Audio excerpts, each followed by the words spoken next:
Senator, it was great to connect with you at that game. It was awesome. Sorry about the result, by the way. Man, that was a tough loss, Benny, but great to spend time with you on the field for the whiteout, 117,000 fans. And, that was a special day, but a large part because you came and there was a huge turnout, as you know, for Charlie, and an incredible turning point rally that you created. I think you said 5,000 people lined up there. I came a bit late and saw you there, but incredible. And it just shows the lasting impact and legacy. I mean, there were hundreds of people registering to vote, an enormous turnout for Turning Point, enormous turnout for Charlie. And I think we're going to see a dramatic shift in the country just based on what we saw that day in Pennsylvania. It was beautiful to see in Pennsylvania. I've never understood. We have employees in Pennsylvania, people that we love on our team. The amazing Ashley on our team lives in Philadelphia. And I get it that there are obviously Democrats in Pennsylvania, but when you travel Pennsylvania, man, they love Trump. It's a strong family values state. I hope that it becomes like Florida. Can you talk to me about that? Is Pennsylvania on the track to getting Florida? Can you give people hope in that? Because again, the idea behind this is that Florida was, of course, a squishy purple state in 2020, right? And remained that way until Republicans got serious and started delivering. And now it's like a just very dark red state, and we love it. Yeah, we're on the journey here. We're on the path. If you go back to 2022 versus 2024, the registration gap closed by something like 600,000 voters. And it's about 100,000 voter advantage in registered voters. But that's gone from 1 million 4 years ago to 100,000. So the registration's moving dramatically.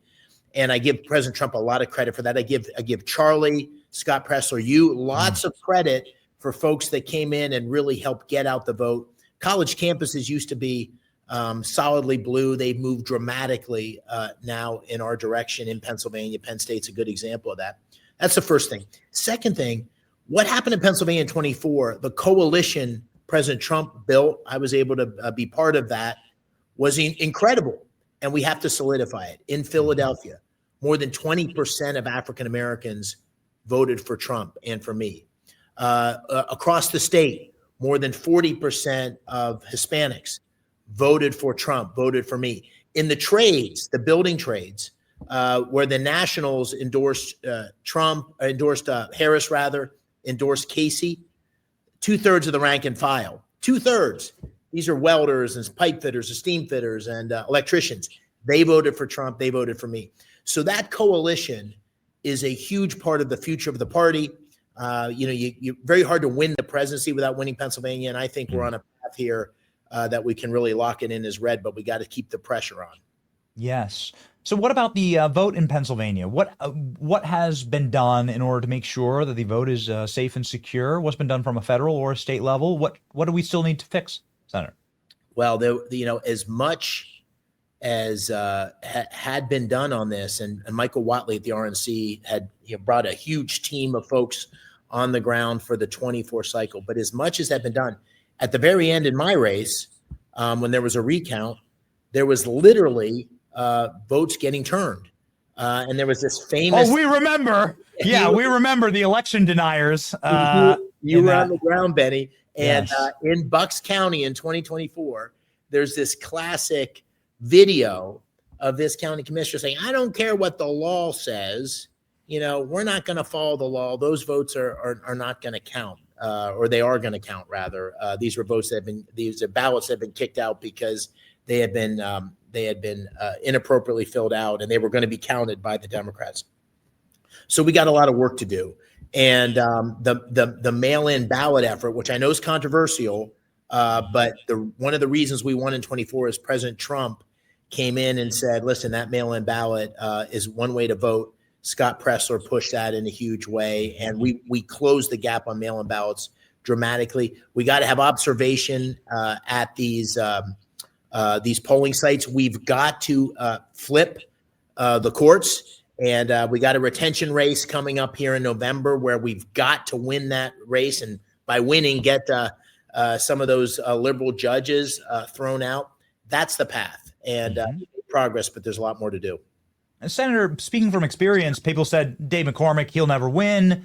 You got an incumbent, you got a Democrat powerhouse state, right, in Pennsylvania, and you won, and they were kicking and screaming about it. To Chuck Schumer's eternal shame, right? It's like he's been mewling about election denialism for 4 years, and then here he is, like, refusing to congratulate you on your win. Yeah. I'll never forget that, Senator. Yeah, but anyway, it was embarrassing. Yeah, it was very embarrassing. But we're going to head to New Jersey. And I know that there's a ton of people that love Pennsylvania sports in New Jersey. There were a ton of people from Jersey at the Penn State game. They're very close, like brotherly states. And, tons of just crossover there. Yeah. And we're going to go there for Jack Ciattarelli, who's running for governor and he's neck and neck, kind of like your polls. We're neck and neck. So can New Jersey flip red? I don't think there's a better person to ask than you, Senator. No doubt about it. No doubt about it. And Jack can win. He's a great guy, as you know. He's a common sense. The reason I won, I believe the reason the President Trump won, but certainly the reason I won, and I think the reason Jack can win is common sense. Common sense. Listen, whether you're a Democrat, a Republican, or an independent, you don't want 4,000 Pennsylvanians dying last year from fentanyl because of wide open borders. You don't want 20% inflation, which is killing. I had somebody in my office today who's on Social Security. She's still dealing with the horrible challenge. If you're on fixed income and prices are up 20%, right? They don't want disorder on the city streets. You walk through Philadelphia these days, and we was just in Kensington last week. Goodness. I mean, it's unbelievable. And Trump ran on common sense policies to fix those problems, and he's delivering on those. And so you can, in places like Pennsylvania, man, they just want people going to solve problems. And they look at President Trump and say, holy cow, there's a guy who actually made promises and is delivering on them. And that's, I think, the mantra for winning here. I can't speak for other states, but we just want to solve problems. We want to work with anybody we need to solve the problems. And the president is leading the charge on that. And, I'm proud to support those efforts. I just wanted to give you an opportunity here as we close out to comment on the shutdown, given the fact that you just rattled off all of these agenda items that were able to deliver a devastating, for the Democrats, victory, right, for you in the 2024 election. Probably the surprise. It's probably the biggest surprise in the entire nation, and a wonderful one at that. But you talk about how, like, hey, listen, I'm just going to serve my constituency. I'm just going to serve the working man and woman of Pennsylvania, the citizens of Pennsylvania. And now Chuck Schumer is shutting down the entire government to give criminal aliens more money from our treasury. How do they even sell that, Senator? Like, how can you even go to the American people with your head held high and say that's what you're planning on doing? It seems like the sombreros and the wax mustaches are very merited in this scenario. Honestly, it is disgraceful. And I think the Democrats are in a cul-de-sac, right? They have gotten themselves in a mess they can't get out of, because the thing we're asking for, this is the Schumer shutdown. The thing we're asking for is a very simple thing, which is, believe it or not, Benny, the actual appropriation process is moving in the right direction. We're trying to get back to regular order where the Congress does its job rather than these huge, big omnibus bills every year that just advance all sorts of crazy spending. And what Schumer and his team have done is essentially say, we're going to stop the government because we don't like President Trump. We don't like the fact that he's winning. We don't like the fact that we got the Working Families Tax Cut Act in place. He is fighting Trump, and he's doing it at the expense of the American people, at the expense of the military, expense of the Border Patrol, at the expense of our services. And the thing he's asking for is so ridiculous.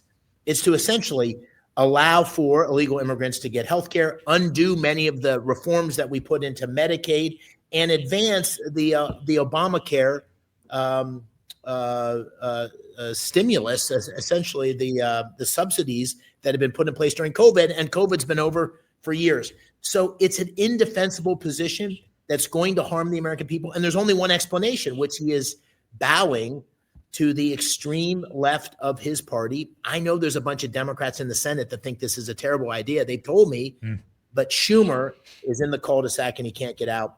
and I think they're going to pay for it. Anybody from anybody from the Midwest or from places where it gets icy and snows, like, understands exactly how nightmarish it is to be stuck in the cul-de-sac and not be able to get out.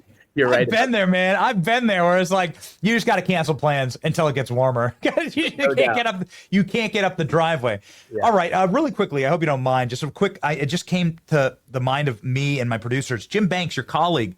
It's a fascinating post here. It says, "Yo, the census robbed a bunch of states by overcounting in some places, by undercounting in other places, scrambling data, including criminal aliens, and handing Democrats extra seats and extra power." Obviously something they wanted to do, which was steal your election victory away from you. Turns out that they did it in the census. He has quite a compelling case here. Since he's one of your colleagues, I just wonder, like, have you ever chatted with him about this? Like, what do you think about this? Should we redo the census, Senator? Yeah, I haven't chatted with him about it, but this is something I said during the campaign. It was so obvious, because if you allow 20 million illegal immigrants into the country and you count them in the census, which they explicitly do, that changes congressional seats and it changes the electoral college. Look how close these presidential elections have been. So if you change the electoral college, change the seats, it changes the composition and the power politically. And it was absolutely transparent at the time they were doing this. And I do agree with the gist of what you just said that Senator Banks is calling out.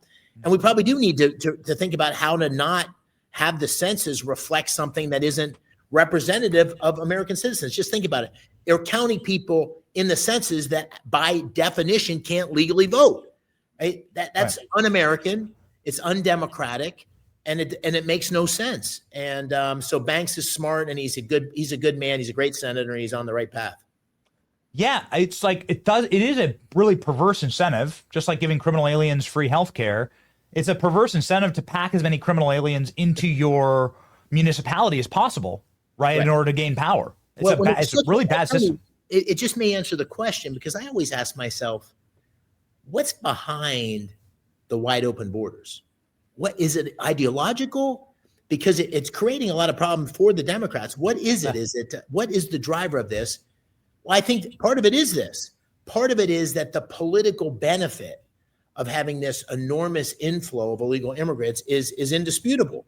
It's indisputable by definition through a census that counts folks that are largely Democrats, going to largely vote with the left, and ultimately isn't in the best interest of the country.